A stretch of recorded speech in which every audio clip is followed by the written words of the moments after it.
Great, dude. It has been a day. Dude, everybody knows you, so no introduction needed. You're number one producer last year. You're absolutely on fire, not only with your personal pen, but also your team's getting some real growth and some real traction. So I'm excited to pick your brain. But first of all, let me ask you is what stage in life are you in right now? Where are you at mentally, physically in the business? Good question. The last 3 months, guys, it's been up and down. Joni, you probably know a little bit of what's been going on. I'm not gonna bore you all with the story, but this business has hills and it's got valleys, just like life does. And we were, going up that hill for a while. We had great production, great team, ton of agents. And then we went through that valley, lost a ton of it. So September was a crappy month. It was a bad month personally. It was a bad month team wise. And I just remember Mindy and I spoke to Joe and Gabe, and they all said the same thing. Look, you just keep going through it. You keep the same systems. You keep doing what you're supposed to. The cancers weed themselves out, right? The crap's going to eventually leave if you keep doing the right thing, and you'll see God bless you. And I mean, it's been up and down. September, we had one of our lowest months. And then here in October, we almost tripled in business. So it's been really good business wise over the last 30 days or so. Personally, it's great. I mean, I've got a baby on the way, a lot of good stuff going. So it's crazy because people are always like, dude, I didn't know you were 23. Like, I don't feel 23. I'm doing a lot more than a normal 23-year-old would, which is what most of you guys are doing. But that's part of this lifestyle. You just have to be able to be responsible and actually do it the right way. So it's been going well. Yeah. And it's funny because when you're and I'm glad you shared that because I remember you being vulnerable and us talking about that a month ago at Joe's house in his backyard and like you're talking about the pitfalls and the valleys you're going through, but you guys are making a solid comeback. And it's funny because I'm guilty of this myself, where when we look at the business and like we're goal planning and we're strategizing and looking over what we're going to do for this next year, and like in our head we just think it's going to be this hockey stick of growth and just this growth trajectory when really it's this and really being a part of this business the a lot of it's just being able to just being able to regulate your emotions and emotional control where I was I was just doing a podcast with Spencer Fagioni and on that podcast we were talking about a man or a woman in control of his emotions is a dangerous force to be reckoned with, and so this business will mature you like no other. So what are some ways that you stay level and you maintain a consistent, not only a consistent mindset, but more importantly, a consistent schedule and you hit your inputs regardless of how you're feeling? We talk a lot about accountability, right? What you just said there about this business making you responsible for your emotions is huge. Guys, I know a lot of people in this industry, in Pinnacle, a lot of people outside of Pinnacle who cannot freaking control their emotions. Do you think they grow huge teams? No. Do you think they write a lot of business? No. Do you think they roll up debt? Yes. The people who can't control their emotions internally and ends up coming out externally, which ends up externally impacting everybody around you, which was literally what happened to us back in September. So you've got to make sure that you can manage your emotions, just like you said there, Jonah. But I think a lot of it goes back to that self awareness. I feel like that's a word I've heard more this year than ever. You've got to be self aware of what you're doing, how you're reacting to things, how you're saying things, because all of that's going to impact you on a daily basis with your schedule and your personal life. So you've got to be self aware, right? When someone makes you aware of something that you weren't aware of personally, right? That means when I don't know I'm doing something I shouldn't be, or I'm doing it the wrong way, and Joe tells me, hey, dude, you're screwing up, fix it. I can either give him pushback and say, dude, I know what I'm doing. I've been doing this for 4 years. You don't even sell. Or I could say, you know what, bro, you're probably right. Let me fix that. Joe will tell you over the last 4 years, there's been a dramatic change. I've never given a ton of pushback, but there was always some. Not all of it came out externally, though. And this is where I think it's going to hit everybody. Just because you don't say something and it doesn't come out of your mouth saying that you disagree does not mean that it's not really in your heart. Which, not to get all cringy, but they always say, right? The Bible talks about what's in your heart speaks, right? If you still have that ego and you still have that personality and perspective of, no, I don't agree with this guy. I don't care how much time he's out of the business, how right he is. He's not in my position. That's what's stunting your growth. So for me to have a system and a structure in place that's consistent daily while growing a team and doing all the right things, I had to be self-aware of how I was doing the wrong things. So that's probably, hopefully, that's what you're looking for. But in order for me to become consistent with anything, which I talked about at the conference if you were there in Tampa, calendar, your schedule, balancing a team, and your personal production, we can talk about all that, but it's going to go down to being self aware and being willing to change those things that need to be changed, even if you disagree with the person telling you. That was a huge thing when I started that I needed to fix. Man, one thing that I don't know who needs to hear this, but I've had moments that I've needed to hear this myself in the business where you just saying that and telling myself you're not the exception, because so many people hear good advice or mentorship, or they'll be like, yeah, like that applies to most people, or that applies to everybody but me. And they always try to find excuses why they can measle their way around it, when really that's the standard. That's what you have to do. So what are some things, Caleb, that you've had to change within your business that has allowed you to have growth?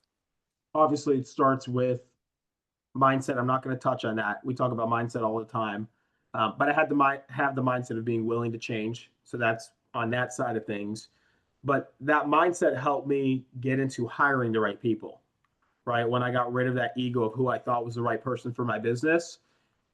Here's something that some of you guys might disagree, and that's all right. There is a right way to do things and a wrong way to do things.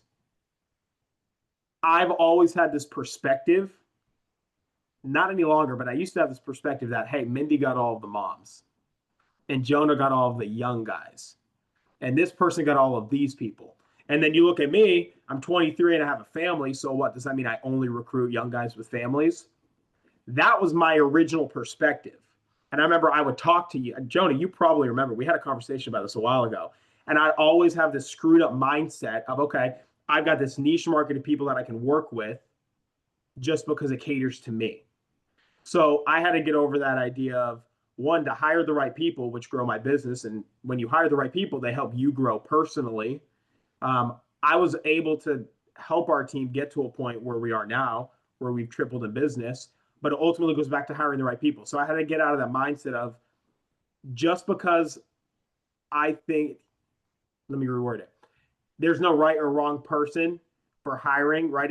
If they're right for Jonah, that doesn't mean that they're wrong for me. If they're right for Mindy, that doesn't mean they're wrong for me. Doesn't mean it's the right spot. It just means that you've got to be really intentional about the people you hire, because if you don't do a deep dive into who you're working with, that will wreck your team. It will. That's a big part when it comes to growth. I can sit here and talk about personal production, but all of these things still impact you, right? When I'm talking about hiring someone and being intentional about looking into their life and saying, okay, they've got these issues. These are the positives. These are the negatives. If you're a personal producer and you don't want to grow, do the same thing with yourself. What are my positives and what are my negatives? Do people want to work with me? I've had to ask myself that question multiple times. When I get super discouraged, that's the first thing that's in my head. Do people actually want to work with me?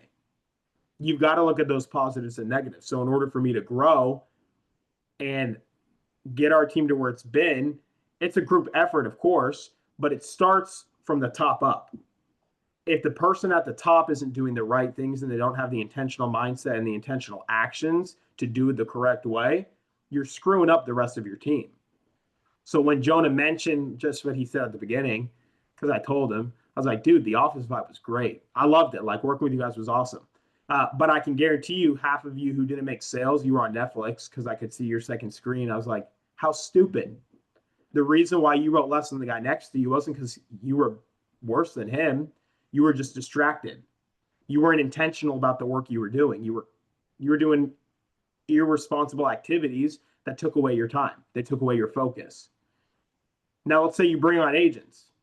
You're basically telling them, you know what, yeah, you can screw with your day too and be irresponsible and not focus. So you've got to look at everything you're doing, whether it's personally or on a business standpoint, and say, okay, how does this impact me and the other people around me? Because whether you think you're growing a team or not, you're impacting somebody. And that's what we've got to get through our head, because we all end up being an example to someone. Yeah. and the intentionality is so important because I've seen it time and time again where some people that are in the office for 6 hours, they get more results, they make more money, and they have more success than people that are in the office for 12 hours. It's like, why would you want to half just nosy around and half ass something and be there all day when you could have just hit your inputs and you're out and you're done? So what are the inputs people need to be putting in on a daily basis? Like how many sales, like what is your schedule? Like how many sales are you looking to get for a day? By noon, you're at this many dials or this many presentations. What are those specific inputs look like for you? Sure. Simple. 150 to 250 dials. If you're good at your job, it's not going to take you 250 dials to get a sale if you know what you're doing. Right. You could be a brand new agent if you know your scripts, your rebuttals, and the format of what you're supposed to be saying, when and where. You can make a sale with 250 dials. Problem is we just don't put them enough dials in, or two people don't answer. That's a whole other ballgame. But you should be doing 150 to 250 dials a day, 3 to 5 firm, real conversations. And I mean, Jonah, we used to have these high expectations when we started. And I feel like even on a personal level, we've lowered them as the years go on from 40 appointments a week to, hey, let's do 20 to 10. The idea at the end of the day is if you put in enough inputs daily, it's going to add up weekly to you having a big week. That's it. So you've got to have 150 to 250 dials daily, 3 to 5 real conversations. You should have multiple appointments if you're setting appointments, but you should be closing anywhere from 2 to 3. My goal is to close 2 to 3 sales per day. I Yep. have more of a sales goal, so I want to do 6,000 a day. In order for me to get there, it takes me 2 to 3 sales. Yep. And I shared my schedule. You know, one of the most common questions I get asked is like, "Oh, what was your schedule?" And my schedule when I started obviously was much different than 2, 3 years in. But when I was building the business, I was locked in. I would get to my desk at 7 a.m. First out 7:30, 7:30 to 11. I was locked in, and my non-negotiable was at least one sale. My goal was two sales, two closes. All right, 11 o'clock, take a lunch break, spend time with agents, pour into them on the phones, would spend for either training or recruiting, would get back on the phones at 4, and then 4 to 8, that block was again.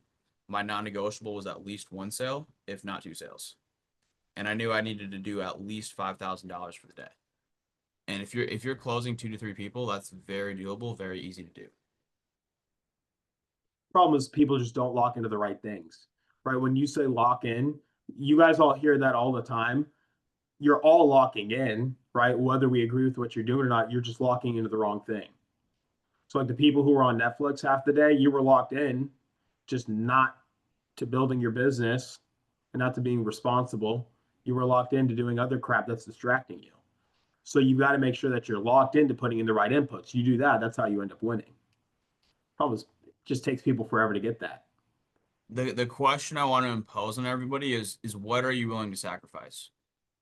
Everybody wants to be a top producer, everyone wants to write a lot of business, but what does that sacrifice look like? So, nothing against Netflix. I love Netflix. I love watching TV. But one of the sacrifices me and Claudia made was, and we sat down and we talked about it. We're like, we like to watch certain shows. We've always got a show that we're watching, but do we watch Netflix during the week? No. We watch our Sunday routine is we watch Netflix on Sundays. We get order sushi in and watch it. We've got like a 2 hour block in the evening, and that's our only TV time during the week. Because our goal is we want to build a big business. So it's like, again, depends on what your goals are. But it's like for me, like I would much rather hit my inputs, hit my production, and then dude, if I want to earn that, and if I want to watch TV at night, all right, well I'm gonna put in the work, and then I'll watch TV at night or whatever the case may be. So intentionality is so key. Caleb, what are some things that you had to tweak and adjust in your set? And I want specifics, and I want to keep this call super tactical because we've been going a little, and I was sharing this with you before the call, but we've been going a little bit too far over to the mindset route, which mindset's super important, but I want to give people tactical, applicable value, and whether it's track words or different ways that they can go about presenting in order to do their sales. So what are some things that you apply to your sales process for certain track words that you use that allows you to close on a high level? Sure. I'll give you a few word tracks. Whenever I'm going through the introduction, and some of these you guys might want to write down, but whenever I'm going through the introduction, I stop using the word need, right? We used to always push everybody needs mortgage insurance, everybody needs this or that. I started changing the word need to expected. That's a whole different scenario when you're speaking to a client. So when I'm talking to someone, it's like, look, Jonas, obviously, blah, blah, blah, blah, blah. This is something that we expect you to have. There's three big coverages that we expect for you to have in place after your closing: PMI, homeowners, and then the last one's mortgage insurance. You did the first two.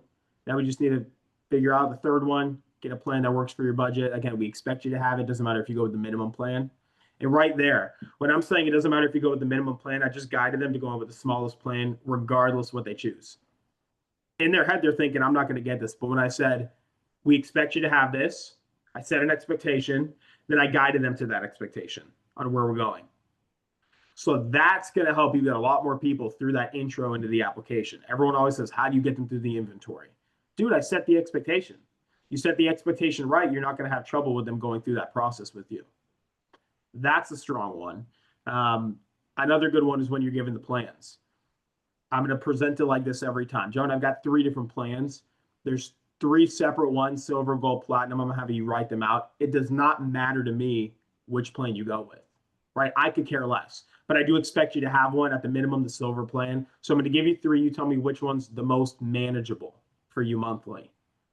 I've got silver from 1 to 150, gold 150 to 250. Everybody goes with gold, Jonah, just because it makes the most sense, right? It's manageable. It's got good benefits. And right here, guys, all I'm doing is I'm talking about the benefits of the policy that are the same benefits with silver and gold and platinum. I'm just focusing in on one. Because if I start mentioning the benefits with every policy, even though they're the same, they automatically revert to go to the cheapest option. So I'm talking about all the benefits of gold. Then I say, and then I got the platinum plan. That's whatever, 3 to 350. Everyone goes with gold, Jonah. I mean, it would make the most sense for you if you don't mind me being transparent. I don't think you need to spend $500 a month on insurance, do you? You just say, absolutely not. Okay, dude, then yeah, I think the goal is going to make the most sense for you rather than spending the platinum. Would you agree? That 250 mark? Almost every time they say absolutely. Because what I did was I set the level here. I gave them such an absurd price at that platinum plan. And I was the guy who saved the day and told them that the expectation's here at the goal plan. Your wording matters. You might not think it does, but when you say things like manageable, expected, those are big words that mean a lot. We just don't use them because we don't think about it. So those 2 word tracks help me a ton when I'm trying to either get through the financial inventory to the application, and then 2, when I'm trying to get them to pick a plan. You're going to get objections, right? You can't get around that when people are like, well, do I have to do this today, or can I think about it? I always tell them, I'm like, look, dude, and it doesn't matter what objection. After I give them the pricing, I say, look, dude, I understand you want to think about it. We should have done this months ago. I do expect you to have this. So what we're going to do is put in the minimum plan. If you're unsure as to what you need to do, we're going to set the expectation and do the minimum plan that I expect you to have. And in 1 year, on the anniversary of your policy, we can increase it if you choose to do so. But if you've got to think about which plan you want, then let's just wait a year. We're just going to put in the minimum and we'll change it, from then on. Boom. That's sauce. I hope you guys are taking notes and applying these track words. So Caleb, I got a few bullet points that I want to run through with you of how to handle specific situations and scenarios. Sure. So first question for you is, what is your average annual premium of the sales you close? Right now, average, it's about 3,400, anywhere from 34 to 36. Fire. That's one of the highest I've seen. What allows you to close bigger deals? I'm talking to individuals who have money. No, you know what? Let me backtrack. I'm not talking to people who have money. I'm talking to people who understand insurance and they're just putting their money in the wrong places. So I'm talking to the same guys that you guys are all calling. Same exact people. The reason So you're not calling the special leads? oh no, dude. Special leads suck. Side note, so everyone knows, just because I think this is cool, the first half of today from 7 a.m. to 1, I was in court because I sued a lead company who had special leads and ended up beating them. So, John, I'll fill you in with that after. So, most of the people who say they got special leads, they suck. They're not real. I'm calling the same old, age mailers fresh digital that you guys are doing. I primarily do the age though. Um, normal people, normal people who are just putting their money in the wrong places. Someone asked me this the other day. How do you get large premiums? I'm just asking the right questions. One, do you have life insurance? Two, do you understand the difference between life insurance and mortgage insurance? And three, you have car insurance? Why do I ask if they have car insurance? Because I'm going to use an example out of it. I'm going to say, okay, so Turner, it looks like you have car insurance. I'm assuming you've got probably some kind of renters in there, pet insurance, flood insurance. You've got something tied in there. They're going to say yes. I'm going to say, okay, cool. Why is that? They're saying, well, it's a group policy. So it's cheaper? Okay, great. We're going to do the same thing here. Life insurance and mortgage insurance do the same thing. They have the same intention at the end of the day. They pay out a death benefit, but we're going to give you a higher benefit, lower cost, and you're going to get a terminal medical rider. So we're giving you more for less. I would rather than you spending $600 on insurance, I'd rather you spend four. Would you agree that that makes more sense? Every time they say yes, it's guiding them to that expectation. Problem is we set out an expectation and we don't bring them there. We don't actually guide the client there. So that's what I'm really keened in on doing this year was setting that expectation and really making sure that I'm figuring out if they have life insurance. Like I said, my clients are like 55, 60, 65 years old. They're no different than yours. They all have life insurance for the most part. They're just spending on a garbage. And if I can put them in a better position, I'm going to help them with that. Yeah. And I remember you telling me a lot of your sales are policy replacements.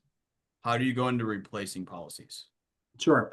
One, you guys always have to do the right thing, especially as the DOI cracks down on things. You have to do your replacement form. You have to be careful with that. But one, make sure you put them in a better position. Two, I'm telling them, look, you got life insurance, great. Go to your bank statements real quick. I need to know the carrier, the cost, and the coverage. If I can find out those three things, you know how easy it is for me to go to FEX quote tools, put in their age and the amount of coverage and see if I can beat it. And the more quotes you do, What about oh Caleb? But yeah, I don't know what I have. that's fine, man. If you're paying for it, we should probably figure out what it is because I don't want to set up a second coverage if you don't need it. Right. If your life insurance is significant enough to cover the mortgage, then I can actually opt you out of this. So go figure out the name of the company real quick and let me know once you have it. Boom. You're not giving them a way out. No, that's a huge line right there. When you say, look, if you're telling me you have life insurance that's adequate enough to cover the mortgage, then I can actually opt you out of this. So just go get me that info and I'll put it in the system. So I just got the information just by asking them. I led them to it. So it sounds like you're bundling the life insurance and mortgage protection into one. Is how Correct. Which also helps with your persistency, right? When somebody goes to cancel the policy, they forget that it's not just mortgage insurance, it's life insurance. It all does the same thing. Boom. What are the options like numbers wise? What's your average, highest, middle, and lowest premium you're showing people on average? I don't sell under 100 a month. You tend to get most of your chargebacks under 150 a month. So I always try to. Let me stop you there, because for the longest time as a new agent, I remember getting small deals, but I would justify it where it's like I would think in my head, oh well, at least oh it's only a $50 a month option, only $60 a month, but since it's cheap, I know they can afford it. At least they'll keep it. But then I looked back at my persistency for the first year, and 90% of my chargebacks, to your point, Caleb, were policies that were under $100 a month. And I was like, oh, dude, it's always the clients that B word the most and that complain the most and it's those small deals. The clients that are paying $300, $400, $500 a month for their insurance, they almost never call me, and the persistency on those is phenomenal because they realize it's a real sacrifice and it's a real big deal. No, it's true. I remember I had a day like a year ago. I sold 12 ADBs in one day when I first started. You don't know that's an accidental death benefit policy for $48. All of them charged back within less than a year. All my $150, $250 policies still in the books. The people who can't afford more than $100 a month, they tend to not be able to afford anything. You should probably just let them go. When they have money, then they can get insurance. Yeah. So ultimately, ultimately, I don't go under 100. I try to stick around that 1 to 150 for silver because I think that should be manageable for anybody who's good with finances. If they're older, it's usually 150 to 250 for gold, 250 to 350 for platinum. If I find out in that inventory that they're loaded, those numbers get jacked up by like $200 because it means they usually want more coverage, they need more insurance, and they're willing to spend more. So it's really you're gonna change that and adapt it based off of the client's financial inventory. Huge. How do you what's the track word you use for replacing coverage? Sure. So just like I went over a minute ago, I'd say, look, Jonas, so you've already got life insurance, so you understand the value of it. The mortgage insurance does the same exact thing. I don't want you to be paying for two different policies. There's a few downsides. One, it's going to mean that Claudia, when you pass away, has extra work to do, not only grieving emotionally, but now she's going to have to call two different insurance companies. We don't want that to happen. I want her to just be able to call me. I can help you get that claim sent in. The second thing is that we don't want two payments coming out. Do you like two payments coming out every month? No, you prefer one. So if we merge them, I can probably get your rate down. So rather than spending $400 a month, it's going to be around 250 to 300. So you're actually saving money today. You're not spending more than we expected, and then you're going to have a higher benefit. Does that make sense? Do you have any trouble understanding how that works? Very Oh, rarely do they say no. yep, that's it. Just keeping it simple, and that's that. Just getting straight to the point. What about Caleb? I think something that a lot of agents struggle with or they get intimidated by if somebody does have money, where it's not a doom and gloom situation. I Yeah, remember myself as a new agent, I'd be like, man, like I remember like filling out the financial inventory and like, all right, how do I build the why when it's they're both making 20 grand a month and they're in a great spot and I'm sitting in this beautiful home that they have and maybe they already have one or two life insurance policies. How are you approaching those situations? sure. People who tend to have a lot of money, it means that they've been pretty good with themselves financially, right? They're good with their finances. They don't spend everything. So I start taking the route of, because here's the number one objection you get with that. I've got enough money in the bank to cover the house, or I've Yep. got enough money in the bank to cover when I die.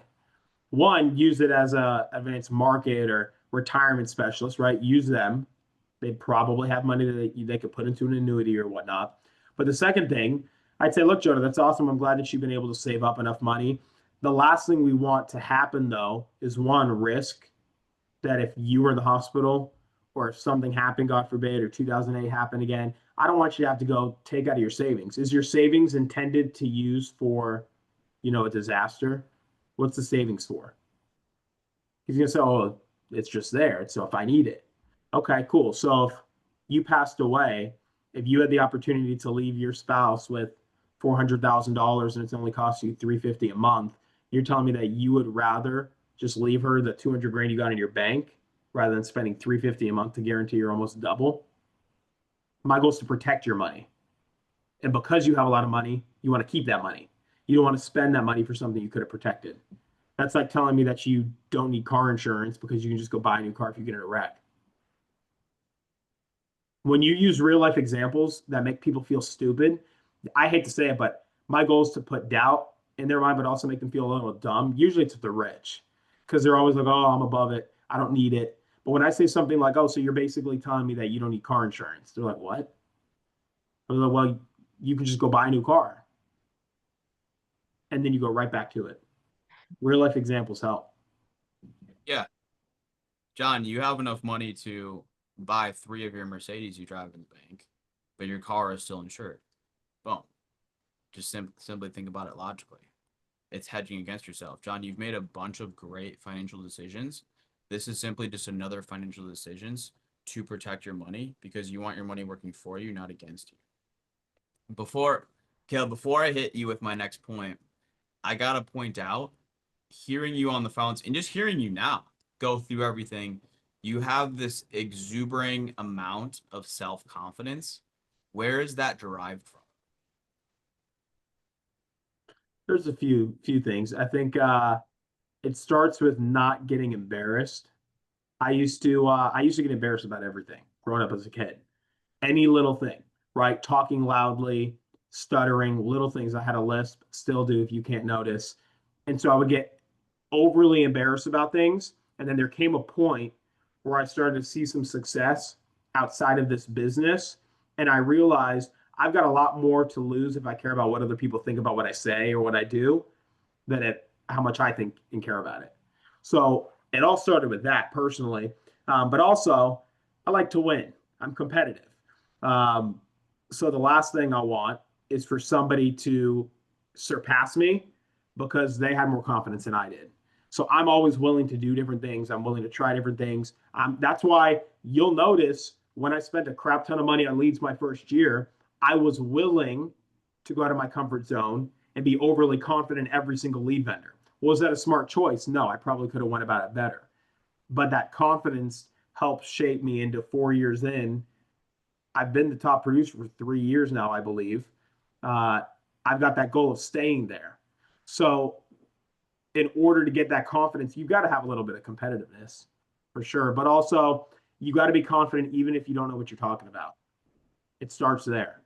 I didn't know what I was talking about on the phone. I remember when I first started, I would sit in the bedroom, Steph would be sleeping, and I'd be on the phone and I would sound like an idiot because I was virtual. I didn't have anyone near me. My trainer, mentor sucked.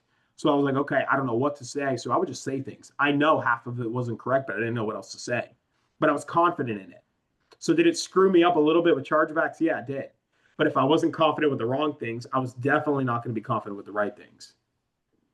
So I think it all starts with figuring out how much do you actually care. And my pastor always says you make much of what is important to you. So to me, being financially free, being successful, helping my agents grow, making sure that my family never has to worry about money, that's important enough to me, enough to where I don't have to care about anything else. That's where your confidence is going to come from. Would you say being married and having and being a father has lit a fire under your butt? Would you say you work harder because you have a family, or if you were single, you'd be working just as hard? Good question. I don't know. I think having kids definitely helps. That's why I'm always telling Jonah to have a kid. So I think it helps. I think Jonah's team would probably double once he has a little one running around. But it also, here's the thing. I've got a lot of people on my team who have kids and they use it as a distraction. So I think you can win and lose either way. Obviously, if you have kids or you have a family, like you won. You won. Like you really did. The problem is when people start to allow that free time they have because now they're independent and they allow the family to distract them and take them from work.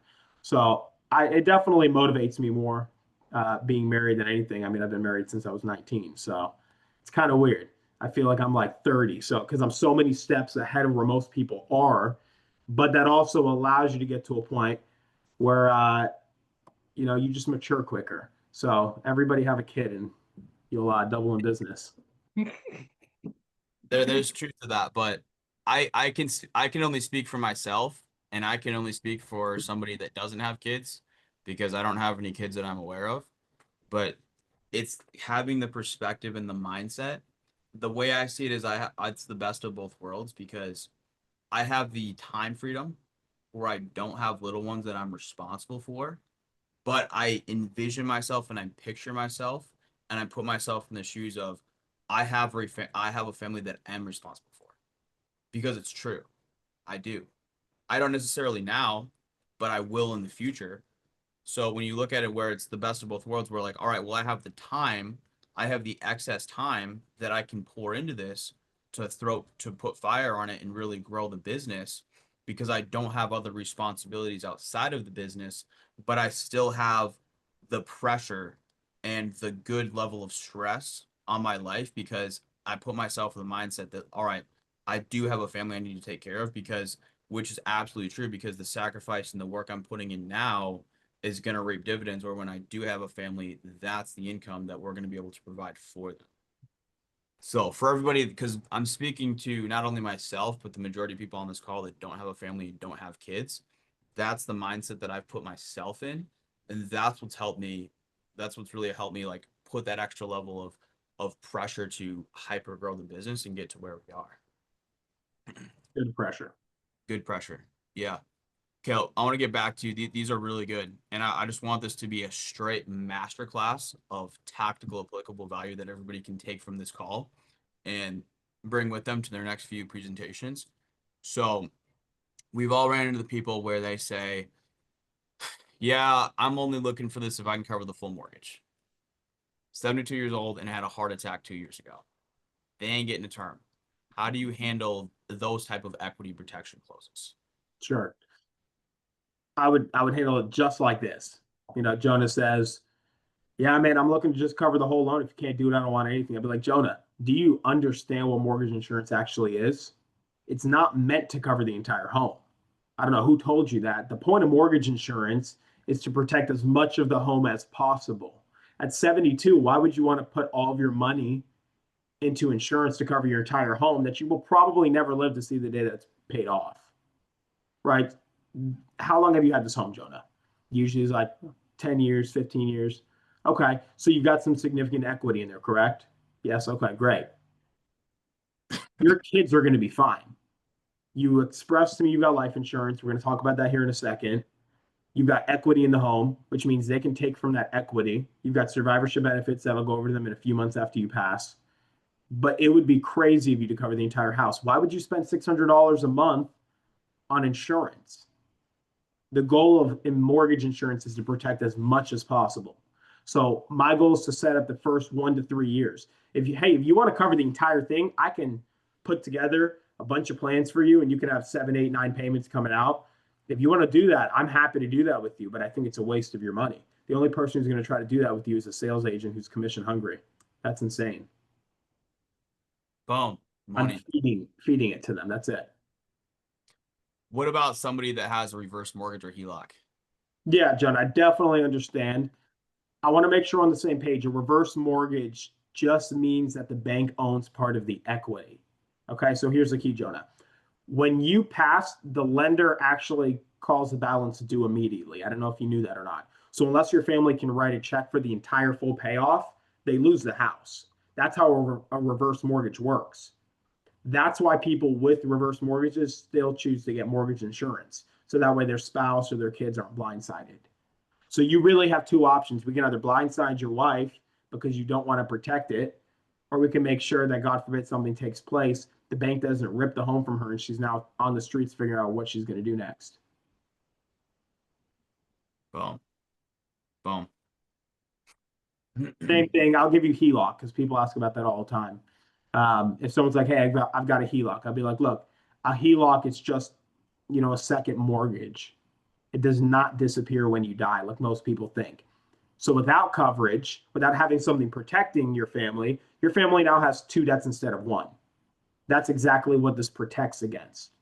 So you, more than most people, actually do need this because you don't have one house payment, you've got two. Love it. How are you going about VA pension and Social Security benefits? Depends on what else they have coming in. So that's going to be different, right? If someone's got a lot of income coming in plus that, I treat it like normal. If they've got strictly just VA and Social Security, again, it all goes back down to their budget. If you got a guy bringing $1,200 from disability from the VA and $600 from Social Security, I ain't getting him nothing. $1,600, that's crazy. Well, let's say they're confused, like, oh, the VA is going to pay off my entire home when I pass away. Oh, this is simple. I just be like, look, man, you're probably familiar with what happens on the news. I can guarantee you right now, the VA has a lot of different plans, and the VA can be good and the VA can be bad. I think you've probably experienced both sides of it. It's not a personal policy that you own. There's three different coverages that they tend to give you and offer, but they do tend to be overly priced. It's VGLI, SBLI, and SGLI. So you have an option to get one of those three with the VA, but I can guarantee you right now that most of those coverages do increase the older you get. So if you want to go through the military and get your insurance, that's fine. But one, you don't own your policy, and two, you're probably going to spend more in 10 years than you would with me. What about, oh, my wife's getting all my Social Security when I pass away? That's awesome, Jonah. So obviously she's going to get some of the money. She's going to get your income. You said the Social Security. How much are you bringing in from Social Security each month? 3,000, Okay. And how much is hers? 2,200, Okay. And do you have any idea what the bills are monthly? 4,000. Okay. So you're looking at $5,200 of income a month with both of you. So you're saving about $1,200 a month after bills. Is that right? Yep. Okay. When you die, she's not just getting the money. I don't know who told you that. It's going to take 3 to 6 months for the survivorship benefits to kick in. So if you're confident with you dying and her waiting 6 months, I mean, I think that's going to be an issue.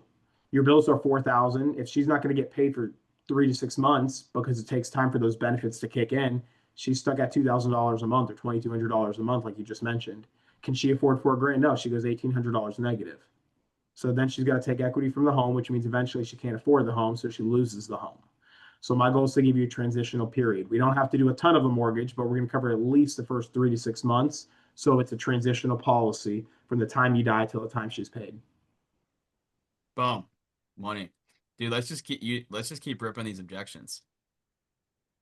L- one of the most common when we get on a daily basis, is this required? Everyone's expected to have this, Joe. And most people who don't have it tend to end up losing their homes because they can't afford it when something happens. Obviously, my job is just to get you the 3 plans. Whatever you choose to do after I get them to you is up to you, but we do expect you to get at least the minimum. You did the 2 out of 3 coverages when you close, PMI and homeowners. I just got to do the mortgage insurance with you. Once that's done, we're good to go. Once that's finished, you're never going to hear from me again. You're good to go for life. If you move, it actually goes with you. The price never goes up, coverage never goes down. But I do have to get the 3 plans, and we just got to choose one. Okay. We took care of everything at closing. We signed a bunch Yeah. of paperwork. I think we already have this. Yeah, you took care of the PMI and homeowners, but in the system, it's showing we didn't do the mortgage insurance. So the lender's actually going to take care of those two, which you did complete. Those are tied in with your loan directly. I'm outsourced. I'm licensed directly with the state of North Carolina. So I'm going to be the individual you work with for the mortgage insurance. This is the only one that's separate. If you purchased a house before 2008, this might seem new to you because it used to be tied in with the loan. Now it's separate. So I'll lead you through the process. It's fairly simple. And then if you have questions once we're done, just let me know. Boom. Guys, before I keep hammering Caleb and give him any more objections, is anybody confused as to why Caleb was the #1 producer last year? No, absolutely not. Because he's mastered this game and he's put in so many repetitions and he's studied and put in the work where like anybody gives an objection, he can without even thinking about it, he can spit it from the top of it from just verbatim. And so it's subconscious at this point. And so I can keep ripping Caleb with objections, but I want to hear from you guys on this call and I want this to be interactive. So drop in the chat either any objections you're struggling with or you've recently ran into, or B, specific scenarios that you weren't sure how to overcome or maybe could have handled better. All right, email. Send me an email.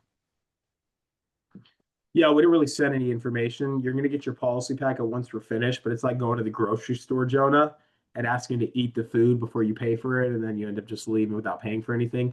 That's basically what it would be if I sent you an email. So what I can do is send you a policy with all the information. I'm licensed with the state. So if I lie to you, you can send me to prison, go call the insurance department. So legally, I have to get you the proper information, and you're going to see once you read that policy, it's going to be 100% accurate. It's going to match. So when we're done, you'll get the policy in about 2 weeks. Boom. Garrett asked, how do you handle when someone's skeptical giving the banking objection? It sounds like it's one of those clients where they're like, hey, I want to make sure I'm approved before I give you my banking. How do you handle that situation? I never get that. They want, say that again. They're asking for The approval banking for banking. objection. Yeah. Okay.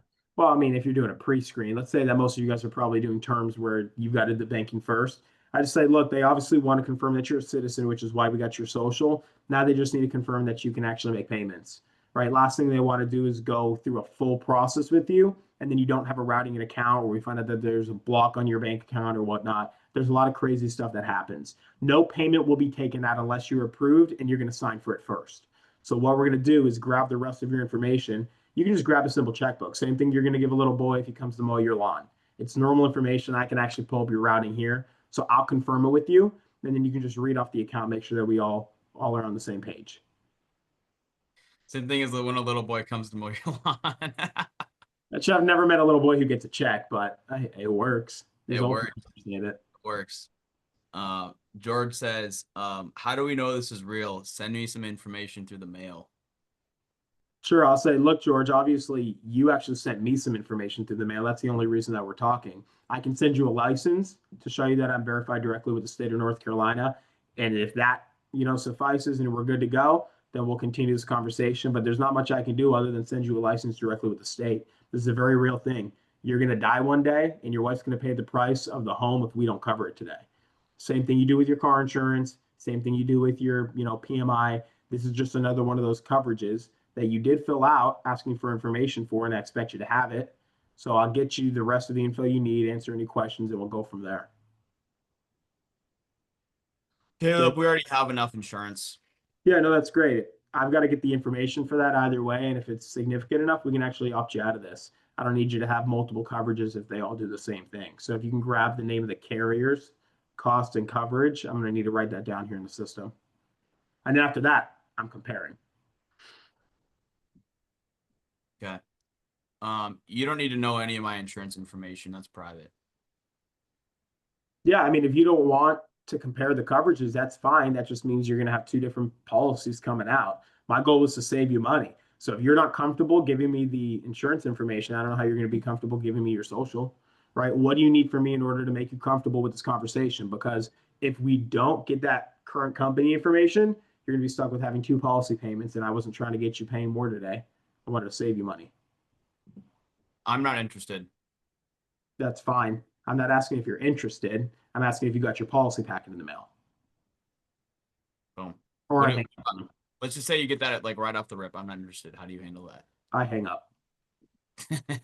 I'm big on the three objections and I'm done. But if the moment I say something, they got an attitude and they're just not interested, I just hang up. I don't have time for someone who's got no time to give me. I got no time to give them.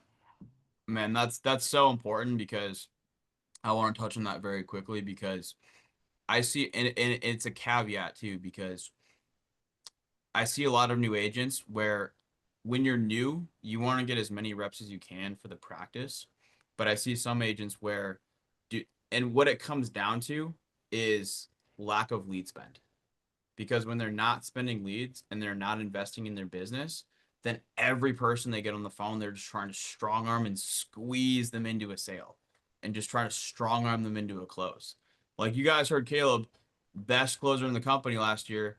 He's not trying to squeeze anybody into a sale. Like he's still only focused on the people that actually want his help because that's a slippery slope to go down because you'll have an agent where they're not having success and then they're operating their business from close-fisted place of scarcity and then they're not investing in leads, so they're not making sales, they're not getting the presentations they need to, but then when they finally do get somebody on the phone, then they're trying to strong arm them into a presentation and then they waste an hour and 10 minutes of their life just to hear they need to think about it, and then it lowers their confidence even more and decreases their confidence in the opportunity. It's just this whole downward spiral they need to go down where it's also be protective of your time and focus on the people that actually want our help.